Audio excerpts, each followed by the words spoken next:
नमस्कार, माझं नाव कीर्ती रखमाजी अनुसे आणि मी फर्स्ट इयर BMSची स्टुडंट. मी पिलूपाकवाद हा सांगणार आहे.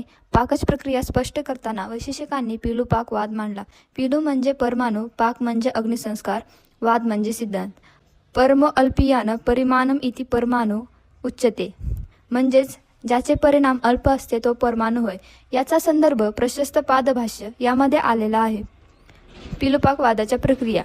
प्रथम म्हणजे सर्वप्रथम वस्तूवर अग्निप्रक्रिया म्हणजेच अपक्व घट. त्यानंतर वस्तूचे सर्व परमाणू सुट्टे होतात व प्रत्येक परमाणूवर स्वतंत्ररित्या अग्निसंस्कार होतात.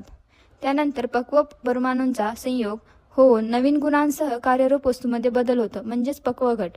याचे उदाहरण कच्चे मडके म्हणजेच अपक्व घट हे अग्निसंस्कारातून पक्व होते. यावेळी पूर्वीचे गुणधर्म पूर्णतः बदलतात. हे बदल कायमस्वरूपी राहतात.